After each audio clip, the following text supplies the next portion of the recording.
ബഹുമാനപ്പെട്ട KCRC sir, കേൾക്കാവോ? കേൾക്കുന്നുണ്ട്, സംസാരിച്ചോളൂ. ക്യാമറ ഓൺ ചെയ്യാൻ പറ്റുമെങ്കിൽ ക്യാമറ ഓൺ ചെയ്തോളൂ. ക്യാമറ ഓൺ ചെയ്യുമ്പോൾ ലാഗിംഗ് ആണ്, എന്നാലും ശ്രമിക്കാമെന്ന്. സംസാരിച്ചോളൂ.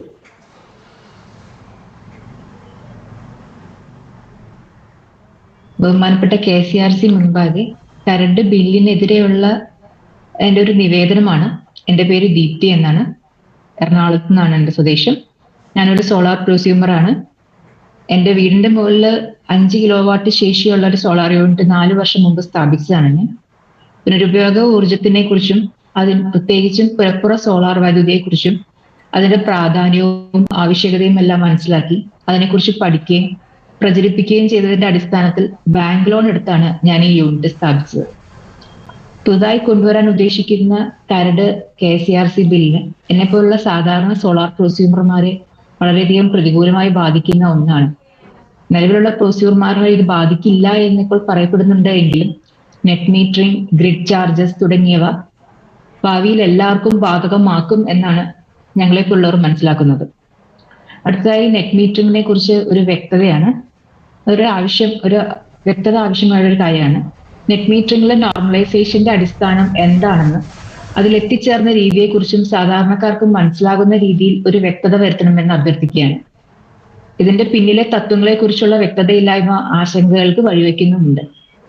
നോർമലൈസേഷൻ എഫക്ട് കുറയ്ക്കാൻ ബാറ്ററി സ്റ്റോറേജ് സ്ഥാപിക്കുന്നത് ഒരു പരിഹാരമായി ഉയർത്തി കാണിക്കുമ്പോൾ സോളാർ പ്രൊസ്യൂമർമാർക്ക് ഇതിലൂടെ ഉണ്ടാകുന്ന ഭീമമായ അധിക ചെലവിനെ കുറിച്ച് യാതൊരു പരാമർശവും ഇല്ല എന്നതും ഒരു ആശങ്കാജനകമായ കാര്യമാണ്. ഒരു സോളാർ സിസ്റ്റം സ്ഥാപിക്കാൻ മുടക്കിയ തുകയുടെ വലിയൊരു ഭാഗം കൂടി ബാറ്ററി സ്ഥാപിക്കുന്നതിലൂടെ കണ്ടെത്തേണ്ടി വരുന്നത് സാധാരണക്കാരായ ഞങ്ങളെപ്പോലുള്ളവർക്ക് അധിക സാമ്പത്തിക ബാധ്യത വരുത്തി വെക്കുന്നതാണ്. ബാറ്ററികളുടെ ഉയർന്ന വില, പരിപാലന ചെലവ്, ആയുസ് എന്നിവയൊന്നും തന്നെ പരിഗണിക്കാതെ ഇത്തരം നിർദ്ദേശങ്ങൾ മുന്നോട്ട് വെക്കുന്നത് പ്രൊസ്യൂമർമാരെ കൂടുതൽ ബുദ്ധിമുട്ടിലാക്കുകയാണ് ചെയ്യുന്നത്. ഈ അധിക ബാധ്യത ആര് വഹിക്കുമെന്നോ ഇതിന് എന്തെങ്കിലും സബ്സിഡിയോ പ്രോത്സാഹനമോ നൽകുമോ എന്നും ബില്ലിൽ ഒരു വ്യക്തതയില്ലാത്തതാണ്. അടുത്തത് ബാങ്കിങ് ആൻഡ് സെറ്റിൽമെന്റിന്റെ പ്രായോഗിക ബുദ്ധിമുട്ടുകളെ കുറിച്ചാണ്. കേരളം പോലുള്ളൊരു സ്ഥലത്ത് വർഷത്തിൽ പകുതി മാസങ്ങളിലും മഴ ലഭിക്കുമ്പോൾ ഓരോ മാസവും ബാങ്കിങ്ങും സെറ്റിൽമെന്റും നടത്തുക എന്ന് പറയുന്നത് നല്ലൊരു തീരുമാനമായി തോന്നുന്നില്ല. കാലാവസ്ഥ പ്രത്യേകതകൾ കൂടി പരിഗണിച്ച് ദീർഘകാലാടിസ്ഥാനത്തിലുള്ള സെറ്റിൽമെന്റ് രീതികൾ പരിഗണിക്കണമെന്നാണ് എൻ്റെ ഒരു അപേക്ഷ. കേരള സംസ്ഥാന വൈദ്യുതി റെഗുലേറ്ററി കമ്മീഷൻ അഥവാ KCRC നിയമനിർമ്മാണം നടത്തുന്നത് പ്രധാനമായും electricity act, energy conservation act എന്നീ അടിസ്ഥാന നിയമങ്ങൾക്ക് പുറമെ ഇവയിൽ നിന്നും രൂപം കൊണ്ട മറ്റ് അനുബന്ധ നിയമങ്ങളും റെഗുലേഷൻസും KCRCയുടെ പ്രവർത്തനങ്ങളെയും നിയമനിർമ്മാണത്തെയും സ്വാധീനിക്കുന്നുവെന്നാണ് ഞാൻ മനസ്സിലാക്കുന്നത്. ഈ നിയമങ്ങളെല്ലാം തന്നെ പുനരുപയോഗ ഊർജ്ജത്തെ പ്രോത്സാഹിപ്പിക്കാനും നെറ്റ് മീറ്ററിംഗ് പോലുള്ള സംവിധാനങ്ങളിലൂടെ സോളാർ പ്രൊസ്യൂമർമാരെ സഹായിക്കാനും അവർക്ക് പ്രോത്സാഹനങ്ങൾ നൽകാനും ഗ്രിഡ് സപ്പോർട്ട് ചാർജുകൾ പോലുള്ളവ ഒഴിവാക്കുവാനും നിർദ്ദേശിക്കുകയാണ്. എന്നാൽ നിലവിലുള്ള കറണ്ട് ബില്ല് ഇതിന് വിരുദ്ധമായി പ്രൊസ്യൂമർമാരെ ബുദ്ധിമുട്ടിലാക്കുന്ന രീതിയിലാണ് നടപ്പാക്കാൻ ഉദ്ദേശിക്കുന്നത്.